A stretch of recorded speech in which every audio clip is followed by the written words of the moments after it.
WNBA players say league's proposal for new collective bargaining agreement falls short after All-Star meeting. Players opted out of the current CBA last October and are seeking a better revenue-sharing model, increased salaries, improved benefits, and a softer salary cap. File photo: Clark and Angel Reese were among about 40 players who took part in the first face-to-face meeting featuring players since December. Photo credit: Getty Images. All-Stars Clark, Paige Bueckers, and Angel Reese were among about 40 players who took part in the first face-to-face meeting featuring players since December. The two sides met for a couple of hours. "I'm encouraged, I'm just so inspired by the amount of players that showed up, the engagement that was there," Women's National Basketball Players Association President Nneka Ogwumike said. "That's really what it's all about. Because the more that happens, the more that we're going to be able to get things done.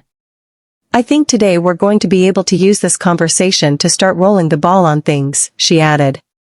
Players opted out of the current CBA last October and are seeking a better revenue-sharing model, increased salaries, improved benefits, and a softer salary cap. "I was really eager to know and understand what was going on.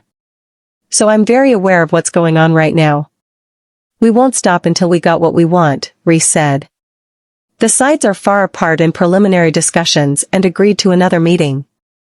"I don't know that I'm going to say progress, but we had a spirited conversation," said Terry Carmichael Jackson, the executive director of the WNBA. If a deal isn't done by the end of October, some players, including Nafisa Collier and Reese, have mentioned the potential of a walkout, which could present some immediate problems. The league has two new teams in Portland and Toronto starting next season, and the expansion draft has typically been in December. Free agency usually starts in January. The league has never lost a game to a work stoppage since it started in 1997. Jackson said the sides would eventually get to a new deal, even if they may not have gotten any closer to it Thursday. "I think we're on track to get back to meeting, and to engaging in conversations that will lead us to a CBA," she said. Jackson was particularly impressed by the number of young stars such as Clark who have helped spark unprecedented growth across nearly every business metric from attendance and viewership.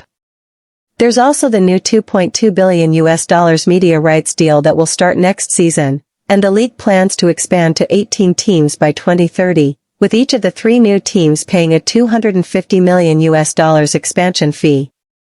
Players sent the league an initial proposal in February that the league finally responded to last month. But both sides said they are still confident a deal can be reached. "I think we have plenty of time," Jackson said.